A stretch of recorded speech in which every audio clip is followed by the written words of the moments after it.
सुनिए, 10th chemistry. Chemistry याद है ना आप लोग का? केमिस्ट्री है ना? केमिस्ट्री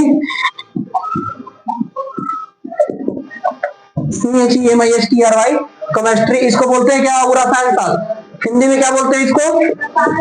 रसायन शास्त्र। देखिए बाबू, क्लियर कीजिए, बोर्ड को देखिए, क्या है केमिस्ट्री यानी रसायन शास्त्र। ठीक है, रसायन शास्त्र क्या है? ठीक है, जैसे अभी पिछले क्लास में आप लोग विज्ञान पढ़े होंगे। विज्ञान का 3 पार्ट हो जाता है। आगे आइएगा 9th क्लास से आगे बढ़ते हैं ना, तो विज्ञान का 3 भाग हो जाता है। एक भाग फिजिक्स कहलाता है, दूसरा भाग केमिस्ट्री कहलाता है, और तीसरा भाग बायोलॉजी कहलाता है। यानी फिजिक्स, केमिस्ट्री और बायोलॉजी। लेकिन जैसे 10वां से आगे जाइएगा ना, तो केमिस्ट्री 3 भाग में बढ़ जाता है। 10वां से आगे जाइएगा तो केमिस्ट्री 3 भाग में बढ़ जाता है। फिजिकल केमिस्ट्री, इनऑर्गेनिक केमिस्ट्री और ऑर्गेनिक केमिस्ट्री। इसमें भी तीनों पढ़ना है, लेकिन आप लोग को अलग अलग नहीं है, एक ही किताबों में है तीनों।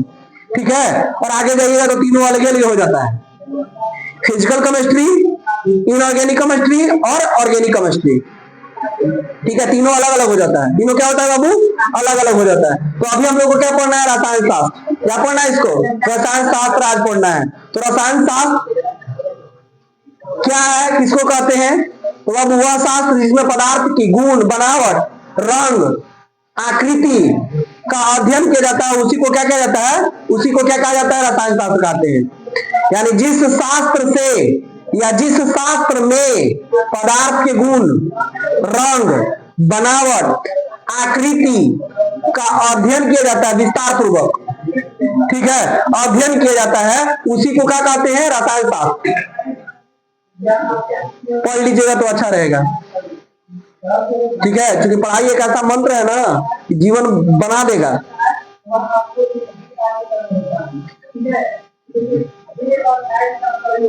बताइए, मनुष्य पृथ्वी का सबसे सर्वश्रेष्ठ प्राणी है। सबसे सर्वश्रेष्ठ, पृथ्वी का सबसे सर्वश्रेष्ठ। हमको लगता है कि मनुष्यों को सबसे ज्यादा समझाना पड़ता है। सबसे सर्वश्रेष्ठ जो है पृथ्वी का, अगर कोई जीव है तो वह मनुष्य। ठीक है, क्योंकि पृथ्वी पर कहा जाता है कि 84 लाख जीवनी है, और 84 लाख में सबसे अगर कोई महान है, सबसे यदि कोई स्मार्ट है, और सबसे यदि कोई अच्छा है, तो वह मनुष्य।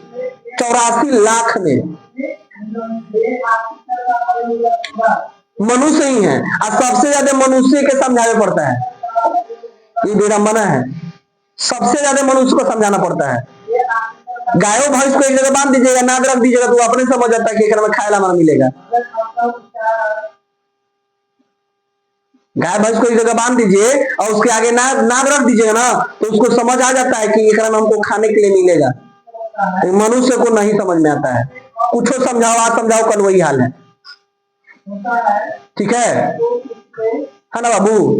बात वही है, कितनों करो जादू टोना, बाबू रहेंगे वही कोना। जैसा लक्षण है वैसा नहीं, छोड़म ना हो। सही बात है। लूट लत बाई मुंह वाले पर जाता है, ये सब लूट लत बाई मुंह वाले पर जाए। बीच में कैसे छोड़ दीजिएगा? बीच में छोड़ दीजिएगा तब आदमी कहलाइएगा, फिर मनुष्य ना कहलाइएगा। इसलिए मत छोड़िए उसको। बाबू, परिवर्तन देश को महान बनाता है। जीवन में बदलाव लाइए। 10th में है तो 10th जैसा पढ़िए, 9th में तो 9th जैसा पढ़िए, 8th में है तो 8 जैसा पढ़िए। अभी नहीं कि आंगनबाड़ी के बच्चा को बिठा के केमिस्ट्री पढ़ाने लगी है, क्या बुझाएगा? हो बुझाएगा? क्योंकि आंगनबाड़ी में तो उसको क ख पढ़ाइए ना, ABCD पढ़ाइए, गिनती गिनवाइए, है ना। और 10th में आइएगा उसको क ख ABCD सिखाइएगा, वो महान ना गोबर बन जाएगा फिर, है ना। तो खैर, केमिस्ट्री जिसको बोलते हैं क्या बाबू? रसायन शास्त्र। क्या बोलते हैं? रसायन शास्त्र। इसका जनक होते हैं कौन? एंटोनी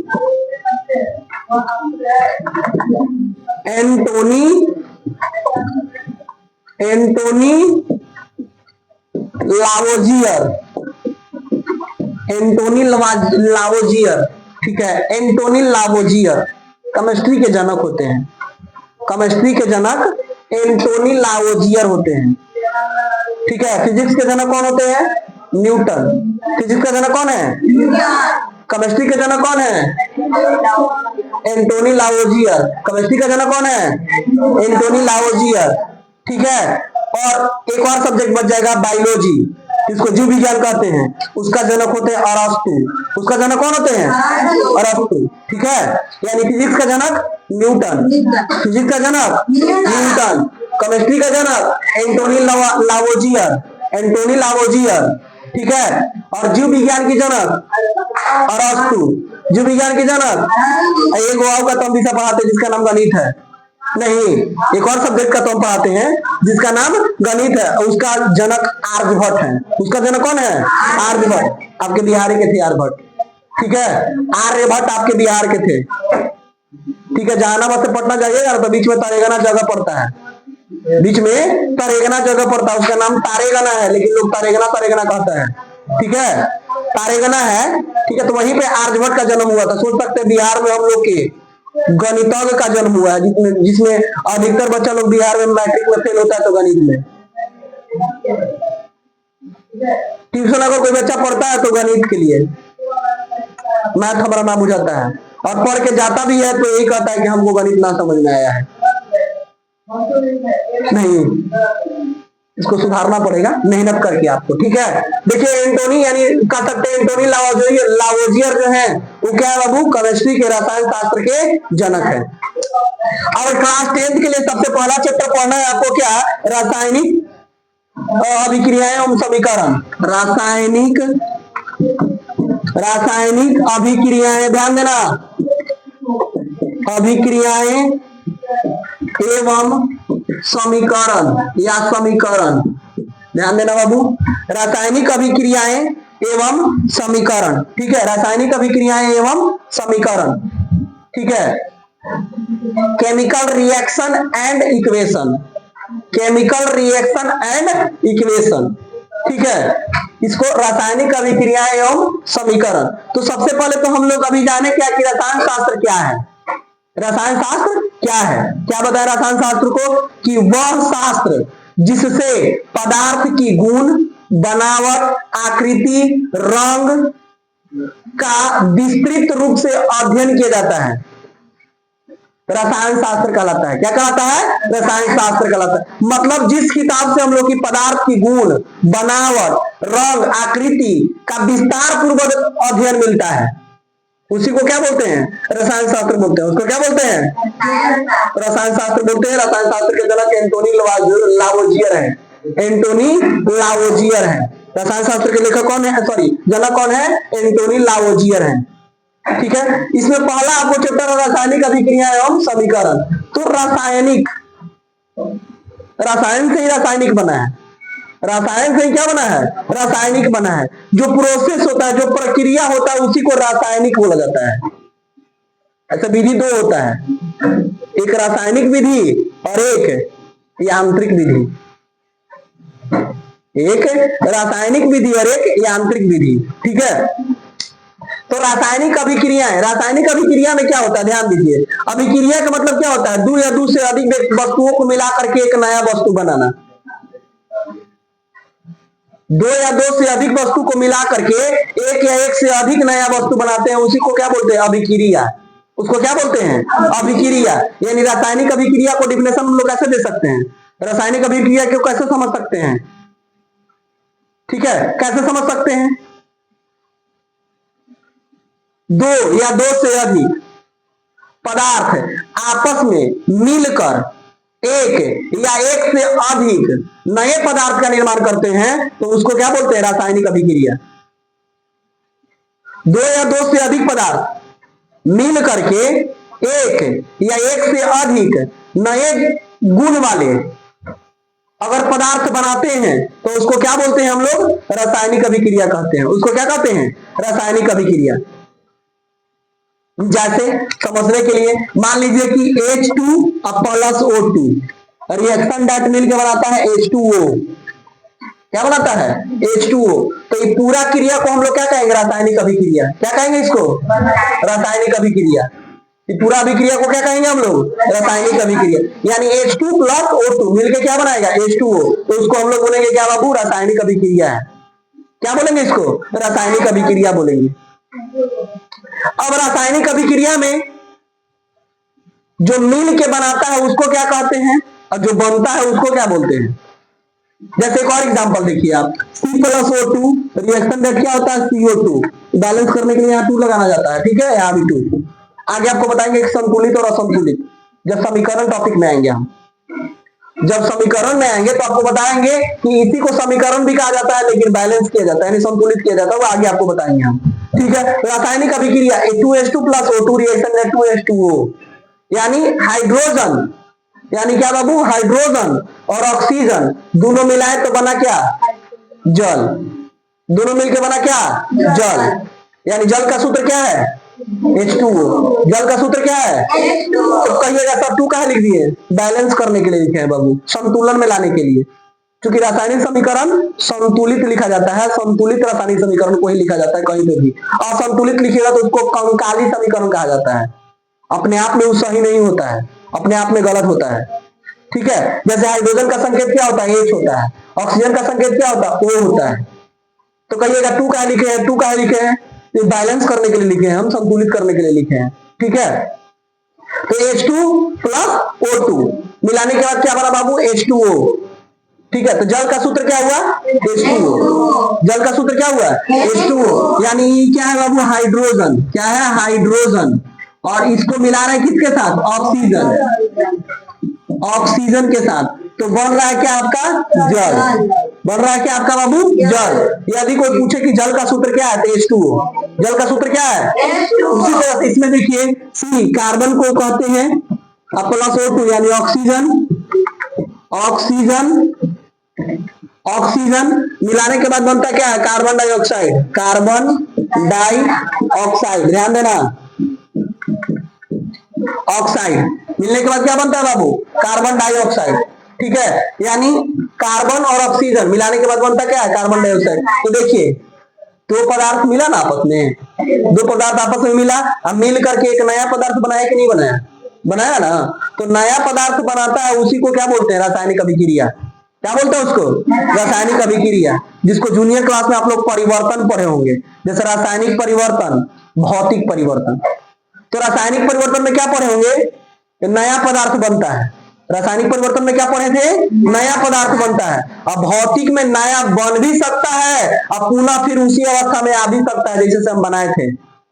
जैसे दूध से दही का बनना रासायनिक परिवर्तन है, दूध से दही का बनना रासायनिक परिवर्तन है। क्यों, क्योंकि दही फिर दूध नहीं बन सकता है, दही फिर दूध नहीं बन सकता है, चाहे कितना मीठा लगे खाने में, दूध को फेल कर दे, लेकिन दही दही ही कहलाएगा, दूध नहीं होगा।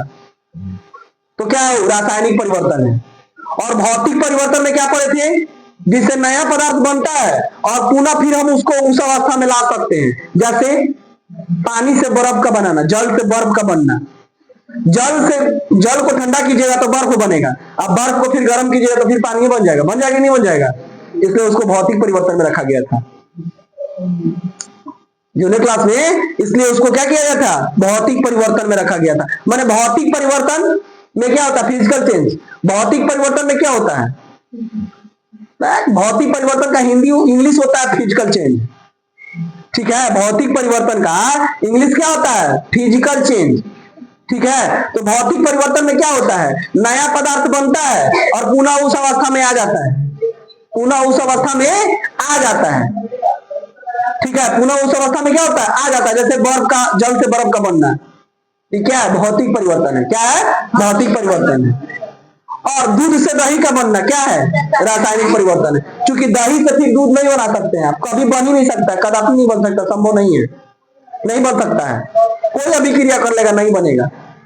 जैसे भोजन का पचना, बताइए क्या है, रासायनिक अभिक्रिया है कि भौतिक, रासायनिक परिवर्तन है कि भौतिक परिवर्तन। भोजन का पचना रासायनिक है। क्यों, क्योंकि जो हम लोग चावल दाल सब्जी पका लेते हैं और उसको खा लेते हैं, खा के पचा देते हैं, तो बताइए फिर बनेगा दाल चावल सब्जी अलग अलग, तो रासायनिक है। यानी रासायनिक और भौतिक को पहचानने के लिए सबसे बेहतर उपाय क्या है कि जिसको हम पुनः दोबारा प्राप्त कर सकते हैं उसको भौतिक, और जिसको पुनः नहीं प्राप्त कर सकते उसको रासायनिक। जैसे पचा हुआ भोजन, भोजन का पचाना, भोजन का पचना, ठीक है, भोजन का पचन रासायनिक अभिक्रिया है। दूध से दही का बनना रासायनिक अभिक्रिया है। वही बर्फ से जल से बर्फ का बनना, चाहे बर्फ से जल का बनना, ये क्या है?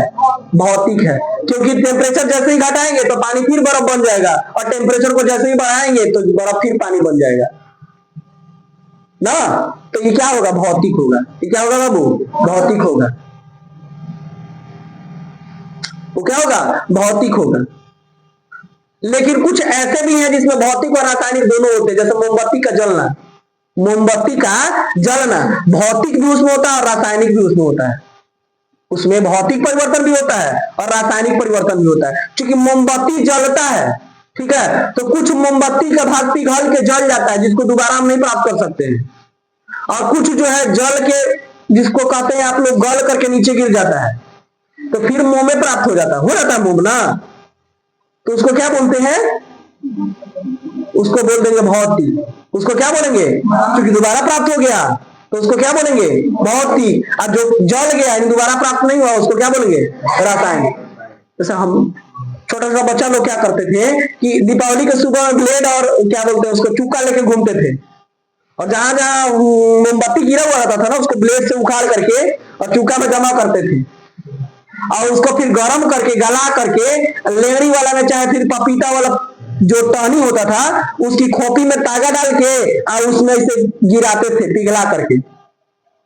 जब वो जम जाता था तो लेडी वाला, या फिर कह सकते हैं रेड वाला, या फिर कह सकते हैं पपीता वाला टहनी को काट के हटा देते थे, बीच में मोमबत्ती फिर से बन जाता था।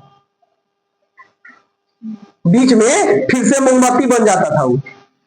जैसे लेड वाला होता है या फिर कह सकते हैं पपीता वाला होता है, देखिए बीच में खाली रहता है, उसका बीच में क्या होता है? खाली रहता है। तो उसमें क्या करता था लोग ना, जैसे मोमबत्ती दीपावली के सुबह में जगता था लोग, जग के सबके दरवाजे पर से जो मोमबत्ती पिघल पिघल गिरा रहता था, उसको काट काट के चूका में लोग भर देता था, दिया में लोग जमा करता था, और करके उसको गर्म करता था लोग।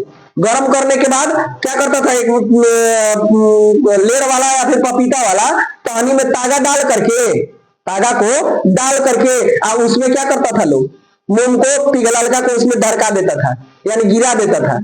तो गिराने के बाद कुछ देर के बाद वो ठंडा हो जाता था। तो ठंडा हो जाने के बाद में लेड़वा वाला या फिर पपीता वाला छिलकोवा को हटा देता था लोग, क्योंकि हरा रहता था, हट जाता है, हटा देता था लोग। तो हटाने के बाद बीचवा में क्या होता था ना, मोमबत्ती जैसा जमल निकलता था, बीच में ताजा है था, पर फिर से उसको जलाइए, ठीक है, फिर से उसको जला दीजिए। तो इसलिए उसको भौतिक में भी कहा जाता है, तो उसको भौतिक परिवर्तन भी कहा जाता है। और कुछ गल भी जाता है, जैसे मान लीजिए कि 5 10 को मोमबत्ती जलाइएगा ना, 5 10 को मोमबत्ती जलाइएगा, तो जो पिघल के गिरेगा उससे एक बन जाएगा तो ढेर है, क्योंकि कम हो जाता है, वो जल जाता है ना, कुछ ही भाग जो पिघल के नीचे गिरता है। अब तो केमिकल वाले लोग मोमबत्ती बना रहे हैं, पिघलने की सवाल ही नहीं है, वो अपना गलते गलते आ जाता है, नीचे मिलवे नहीं करता है कि मोमबत्ती गिरल है। पहले की मोमबत्ती जो होता था नॉर्मल मुलायम रहता था, आज की मोमबत्ती को देखिएगा टाइट रहता है, काड़ा, ठीक है, क्योंकि उसमें केमिकल मिला दिया जाता है, ठीक ना बाबू। तो भौतिक परिवर्तन और दूसरा रासायनिक परिवर्तन, ठीक है। उसी से क्या बना बाबू? रासायनिक अभिक्रिया। क्या बना उसी से?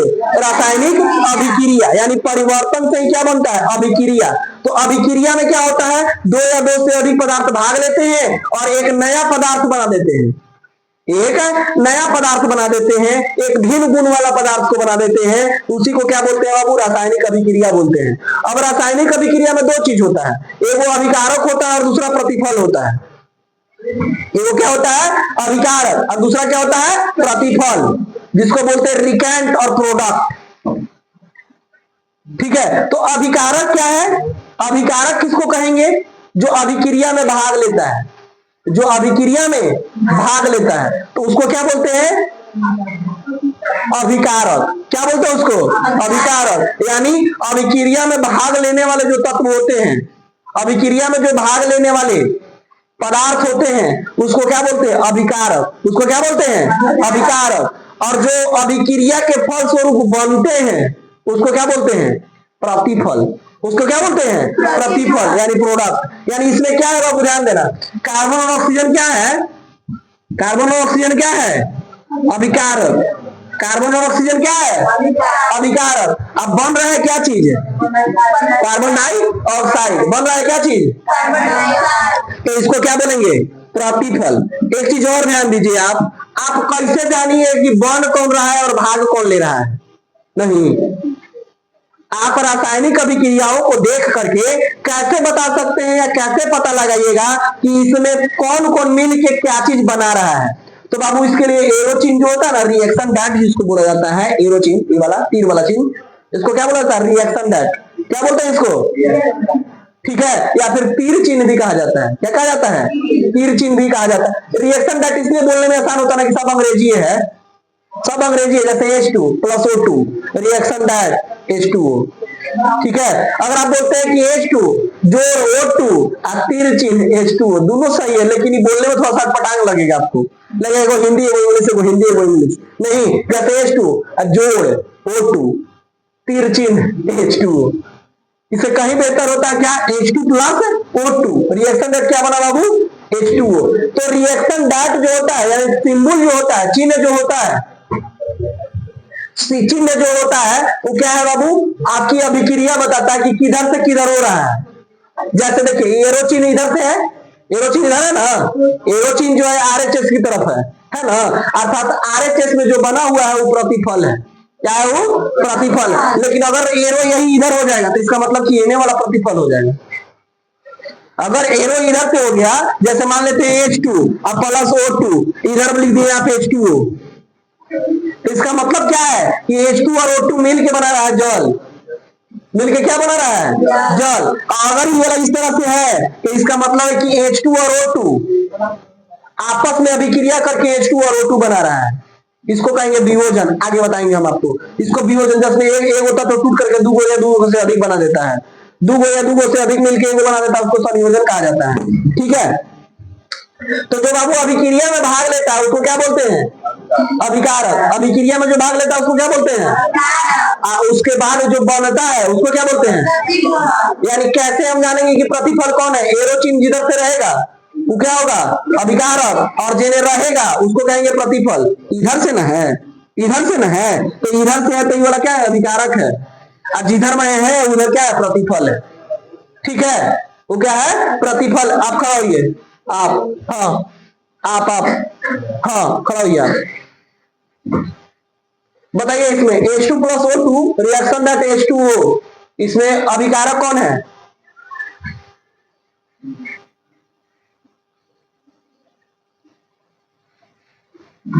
बोलिए अभिकारक कौन है?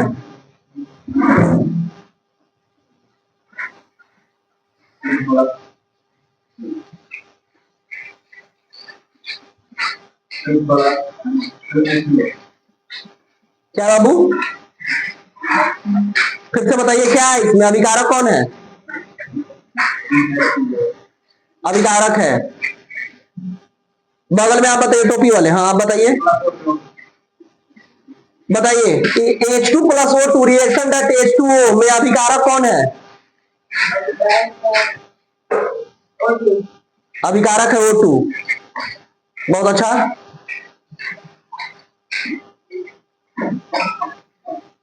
आप बताइए छोटू। हाँ सर, इसमें H2 + O2 reaction that H2O में क्या है? अभिकारक। H2 + O2 reaction that H2O में अभिकारक कौन है? क्या है? अच्छा, प्रतिफल क्या है? बैठ जाइए। और आप दोनों को बोल रहे हैं, ठीक है? जो बैठ गया हूं और आप खड़े हैं, दोनों एक ही बेंच में बैठे हैं। बैठे हैं ना? रीजन क्या है वो बता दिया, आप नहीं बताएं। पता नहीं यार, आपके पास कितना बात होता है, खत्म नहीं होता है। कितना बात है, खत्म नहीं होता, पता नहीं कितना बार बोला गया बाबू। लाइव क्लास है, 10th के रिजल्ट के अनुसार ही आपका एडमिशन होता है। 10th के रिजल्ट के अनुसार ही आपको अच्छा कॉलेज मिलता है, अच्छा जगह पे पढ़ने जाते हैं। 10th के नंबर के अनुसार ही आप क्या होते हैं? फॉर्म भरते हैं।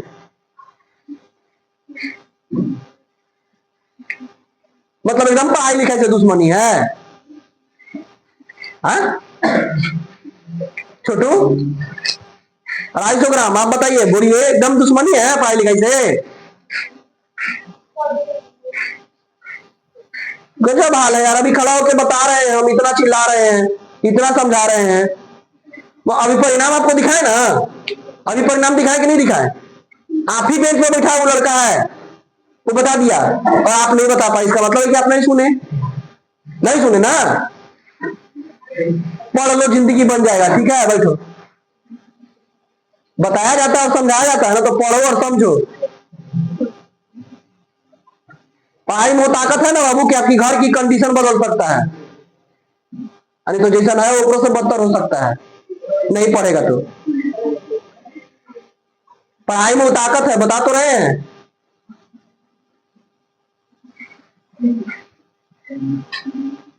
पढ़ लो, जिंदगी बढ़िया रहेगा। गाधा, इतना कबे से बता रहे हैं, चिल्ला रहे हैं हम कि जो अभिक्रिया में भाग लेता है उसको कहते हैं अभिकारक। जो अभिक्रिया में भाग लेता है उसको क्या कहते हैं? अभिकारक। और जो अभिक्रिया के फलस्वरूप बनता है उसको क्या कहते हैं? प्रतिफल। तो H2 2H2 प्लस O2 ये दोनों मिल रहा है ना, और तबे नहीं बना रहा है H2O। यहां तक बताएं भी कि कैसे हम जानेंगे कि H2A बन रहा है? क्यों नहीं कहेंगे कि H2 प्लस O2 बन रहा है? क्योंकि एरो चिन्ह बता रहा है। जिधर एरो का चिन्ह होता है उधर प्रतिफल होता है। जिधर एरो का चिन्ह होता है यानी जिधर रिएक्शन डॉट होता है, यानी जिधर एरो का चिन्ह लगा हुआ रहता है उसको क्या बोलते हैं? प्रतिफल। और जिधर से जाता है तीर उधर वाला को क्या बोलते हैं? अभिकारक। क्या बोलते हैं उसको? अभिकारक। तो बाबू H2 प्लस O2 में अभिकारक आपका H2O2 में हो गया। H2 2H2 प्लस O2 क्या हो गया? अभिकारक। 2H2 प्लस O2 मिला, ये दोनों तो क्या बना? अभिकारक। और इसके बाद मिलने के बाद क्या बना? 2H2O जल। तो जल आपका क्या है? प्रतिफल। जल आपका क्या है? प्रतिफल। यानी रासायनिक अभिक्रिया, अभिकारक और प्रतिफल। क्लियर हुआ? रासायनिक अभिक्रिया, प्रतिफल और अभिकारक। क्लियर हुआ? नहीं हुआ तो फिर से एक बार सुन लीजिए। अभिकारक, अभिकारक अभिक्रिया में भाग लेने वाले, अभिक्रिया में भाग लेने वाले तत्व को क्या कहते हैं? अभिकारक। अभिक्रिया में भाग लेने वाले तत्व को क्या बोलते हैं? अभिकारक। अभिक्रिया के फलस्वरूप जो बनता है उसको प्रतिफल। अभिकारक और प्रतिफल को क्या बोलते हैं? रासायनिक अभिक्रिया ना। यानी रासायनिक अभिक्रिया का डिफिनेशन आप क्या दे सकते हैं? दो या दो से अधिक तत्व या पदार्थ आपस में मिलकर एक या एक से अधिक नए गुण वाला पदार्थ बनाते हैं तो इस अभिक्रिया को क्या बोलते हैं? रासायनिक अभिक्रिया। इस अभिक्रिया को क्या बोलते हैं? रासायनिक अभिक्रिया। जैसे देखिए, दो अलग अलग पदार्थ मिला ना, दो अलग अलग तत्व मिला, अब मिल करके वो अलग नया बना दिया, पदार्थ बना दिया ना, तो इसको बोलेंगे रासायनिक अभिक्रिया। क्या बोलेंगे इसको? अब रासायनिक अभिक्रिया में जो भाग लेगा उसको बोलेंगे अभिकारक, रासायनिक अभिक्रिया के बाद जो बनेगा उसको बोलेंगे प्रतिफल। और प्रतिफल रिएक्शन डेट के बाद होता है और अभिकारक रिएक्शन के पहले होता है। ठीक है, अभिकारक मिल के बनाता है प्रतिफल। जैसे पानी चावल को मिला करके गर्म करते हैं तो बन जाता है भात, तो पानी या चावल अभिकारक, अब बना भात, भाते ना बना, तो उसको क्या बोलेंगे? प्रतिफल। उसको क्या बोलेंगे? प्रतिफल। जैसे आलू, बैगन, मसाला, तेल, प्याज, लहसुन, मतलब सब मिला करके उसको गर्म करते हैं, तो गर्म करने के बाद उसको फिर ये नहीं कहते कि आलू, बैगन, तेल, मसाला, पिसाई, प्याज नहीं कहते हैं, उसको एक नया नाम देते हैं सब्जी। उसका एक नया नाम दे देते हैं ना, सब्जी। तो सब्जी क्या हुआ? प्रतिफल। सब्जी क्या हुआ? प्रतिफल। उसका नया नाम एक देते हैं ना, कि ऐसा फिर बोलते हैं फिर आप कि आलू दो, बैगन दो, मसाला दो, प्याज दो, तेल दो, ऐसा बोलते हैं? नहीं बोलते हैं, क्योंकि सब उसमें मिलाया हुआ है। तो मिल करके जो आप बनाए, गर्म किए उसको, गर्म होने के बाद जो बना उसको क्या कहें? प्रतिफल। उसको क्या कहें? प्रतिफल कह दिए। तो वही हाल इसमें भी होता है बाबू कि मिलने के बाद जो बनता है वो प्रतिफल, और जिसको मिलाकर बनाया जाता है वो अभिकारक। इसी को संयुक्त रूप से कहा जाता है रासायनिक अभिक्रिया।